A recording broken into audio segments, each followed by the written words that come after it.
Anger, sex या rough, दोनों ही कुछ ऐसे वर्ड्स हैं जो गुस्से, एग्रेशन से रिलेट करते हैं। बहुत से कपल्स इसे फैंटेसी में लेते हैं when they do it out of aggression, anger, unplanned या रफ तरीके से करना। अगर आपकी भी कहीं ना कहीं ये फैंटेसी लिस्ट में है तो इस वीडियो को पूरा अंत तक देखें, क्योंकि मैं इस वीडियो में बताने वाली हूँ डिटेल्स ऑफ एंगर।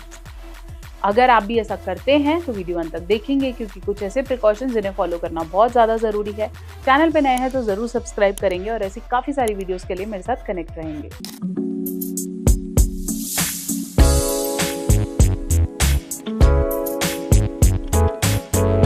तो चलिए हम बात कर रहे थे एंगर या रफ। ये कुछ ऐसी फैंटेसी है जिससे जब हम किसी मूवी में या किसी चलती हुई सीरीज़ में देखते हैं तो हमें एक्साइट करता है, क्योंकि आपके पार्टनर को बहुत ज़्यादा लिबर्टीज़ नहीं होती कि वो मना कर पाए या फिर वो किसी चीज़ पे बाउंड्री लगा पाए। So once you do it you feel high on thrill. आपको ऐसा लगता है मेरे हार्मोन्स बहुत ज़्यादा अच्छा फील कर रहे हैं, या आपको लगता है मैं डोमिनेंसी में आ गया हूँ, या मैं आ गई हूँ, या मैं एक्शन टेकन हो गई हूँ और दूसरे पार्टनर के पास इतनी लिबर्टीज़ नहीं है। चाहे ये मेल टू फीमेल हो या फीमेल टू मेल, जब भी आप गुस्से से करते हैं तो आपके पार्टनर के पास में भी आप उन्हें गुस्से में किस कर रहे हैं तो वो उसको रेजिस्ट नहीं कर पाता है, या वो उसे ब्रेक नहीं कर पाता है, या अपने वो क्या बोलना चाहता है वो नहीं बोल पाता है, तो ये कहीं ना कहीं एक डोमिनेशन कैटेगरी का हो जाता है। ये कुछ ऐसी चीज़ें हैं जो डेफिनेटली हमारी फैंटेसी लिस्ट में टॉप करती हैं, या फिर हम मे बी दिखाने के लिए या करने के लिए इसे कर रहे हैं, लेकिन ये अनकंफर्टेबल हो सकता है। अगर आपका पार्टनर इसे पसंद नहीं करता है या बाद में और ज़्यादा प्रॉब्लम्स होती हैं तो बेटर है कि कम्युनिकेट करके इसे कंफर्टेबल किया जाए।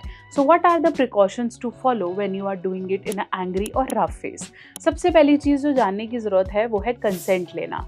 अगर आपका पार्टनर इसे पसंद करता है या फिर उसको फैंटेसीज में या फिर कभी कभी रोल प्ले के मेथड से करना चाहता है, where you can be a teacher, she can be a student, और फिर आप उसे एंगर या अपने होमवर्क कंप्लीट नहीं किया वैसे कुछ पर्टिकुलर फैंटेसी क्रिएट करके कर रहे हो, तो कंसेंट लो।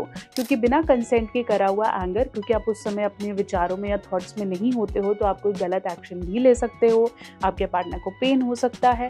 तो डेफिनेटली इसमें कंसेंट सबसे ज़्यादा रोल प्ले करता है। दूसरा, always take care of contraception.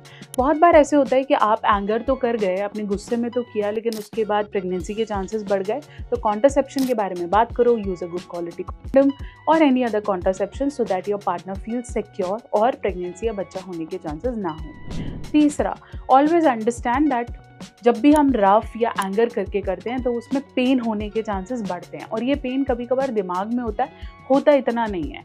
So when you are doing it always take care of pain. So if as a partner if you are doing it mutually, so this is also permittable in a couple. आशा करती हूँ मेरी video आपके बहुत से doubts को clear कर पाई है। चैनल पे नए हैं ज़रूर सब्सक्राइब करेंगे और ऐसे काफ़ी सारी वीडियोस के लिए कनेक्टेड रहेंगे। एज अ कपल अगर आप किसी और तरीके की फैंटेसी को प्रैक्टिस करते हैं तो उसे कमेंट सेक्शन में ज़रूर लिखिए, ताकि हम उससे रिलेटेड प्रिकॉशंस आपको टाइमली भेज पाएँ।